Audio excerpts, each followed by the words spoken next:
बिस्मिल्लाहिर्रहमानिर्रहीम। अस्सलाम वालेकुम।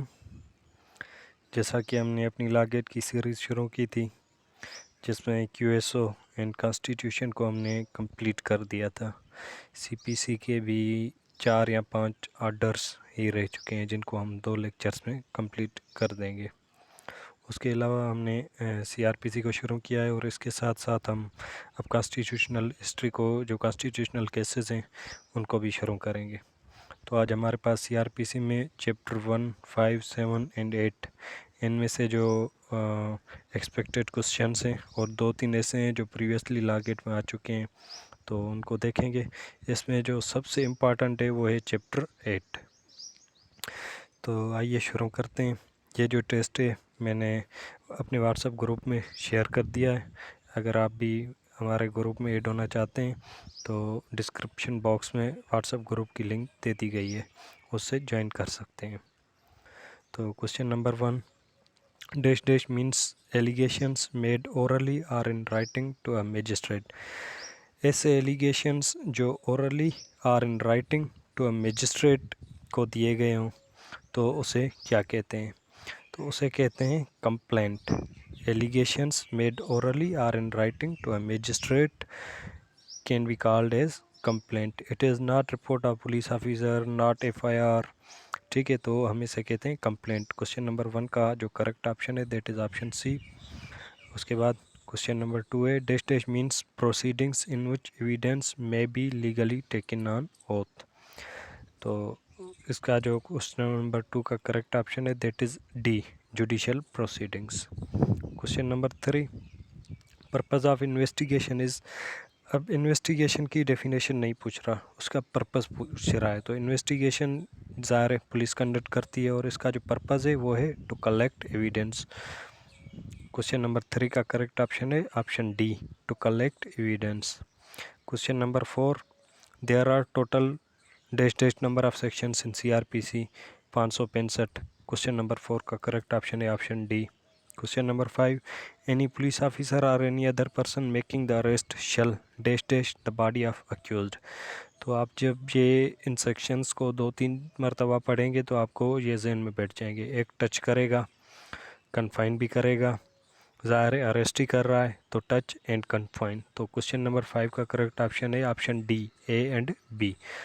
Any police officer or any other person making the arrest shall touch or confine the body of accused। Bare act में ऐसे लिखा गया है। तो क्वेश्चन नंबर 5 का करेक्ट ऑप्शन है option D. Question number 6, search of persons पर search of arrested person shall be made under section. जब किसी बंदे को गिरफ़्तार किया जाता है तो उस बंदे की जो तलाशी ली जाती है ना, वो ली जाती है सेक्शन 51 के तहत। ठीक है, तो क्वेश्चन नंबर 6 का करेक्ट ऑप्शन है option A, 51। Question number 7, there are dash dash situations in which police may arrest without warrant under section 54। तो यहाँ पर सेक्शन 54 में 9 ऐसे सिचुएशंस दिए गए हैं जिसके अकॉर्डिंग पुलिस में arrest without warrant, police without warrant के गिरफ्तार कर सकती है। तो इनके अंदर में से जो 9 सिचुएशंस दी गई हैं उनमें से भी एमसीक्यूज आ सकते हैं, तो उसे भी आप पढ़िए। Question number 8, according to dash dash section person arrested not to be detained more than 24 hours. तो क्वेश्चन नंबर 8 का करेक्ट ऑप्शन है ऑप्शन ए, 61। एंड ऑप्शन ये जो सेक्शन 60 है उसमें कहा गया है कि मैजिस्ट्रेट के बिफोर अपीयर जो है उस बंदे को लाया जाएगा, लेकिन जो 24 आवर टाइम पीरियड दिया गया है वो दिया गया है सेक्शन 61 में। तो क्वेश्चन नंबर 8 का करेक्ट ऑप्शन है option A. Question number 9, search warrant may be issued when court has reason to believe that. Search warrant जो हैं वो किस कंडीशन पर इशू किए जा सकते हैं? जब कोर्ट को ये रीज़न हो कोर्ट के पास that person addressed will not produce, जिस पर्सन को वारंट दिए गए हैं वो डॉक्यूमेंट प्रोड्यूस करने के लिए वो बंदा प्रोड्यूस नहीं करेगा। Not known to court in whose position documents are, और कोर्ट को ये भी मालूम नहीं कि किसकी पोजीशन में डॉक्यूमेंट्स हैं, तो उसलिए सर्च वारंट इशू किए जा सकते हैं। पर्पज़ ऑफ इंक्वायरी में be served bye general search, या फिर सिंपली सर्च किसी जगह को किया जाएगा तो वहाँ से जो पर्पज़ ऑफ इंक्वायरी है वो हमें मिल जाएगा, आर ऑल ऑफ अबव। तो ये जो भी 3 सिचुएशंस दी गई हैं ये सारे इसेंशियल्स हैं किस चीज़ के, when search warrant may be issued. तो क्वेश्चन नंबर 9 का करेक्ट ऑप्शन है option D. Question number 10, the state deals with power of court to restrict warrant. Question number 10 का करेक्ट ऑप्शन है option B 97, section 97। Question number 11, against order passed under section 99A shall be challenged under section 99B। ये जो 99A में कोई order pass हुआ है तो उसको चैलेंज किया जाता है as according to 99B section के तहत। तो वो किस कोर्ट में चैलेंज किया जाता है, 99A का ऑर्डर किस कोर्ट में चैलेंज किया जाता है, तो वो चैलेंज किया जाता है हाई कोर्ट में। क्वेश्चन नंबर 11 का करेक्ट ऑप्शन है option C. Question number 12, Justice has also power under section 100 to search for persons wrongfully confined। तो क्वेश्चन नंबर 12 का जो करेक्ट ऑप्शन है that is option B, magistrate of first class और class 1 magistrate. Question number 13, said to be made in presence of tested witnesses of locality under section 103। वे ये मैंने section इसलिए दिए हैं कि आपको याद रहें, ऐसे भी हो सकता है कि सेक्शन पूछ सकता है। तो जो क्वेश्चन नंबर 13 का करेक्ट ऑप्शन है that is option B, 2 or more। said to be made in presence of 2 or more witnesses of locality under section 103। Question number 13 का करेक्ट ऑप्शन है option B, 2 or more। Question number 14, magistrate dash dash search in his presence under section 105। तो जो question number 14 का correct option है that is B, may be. Magistrate may be by mistake है, magistrate may search in his presence under section 105। Question number 14 का correct option हुआ option B. Question number 15,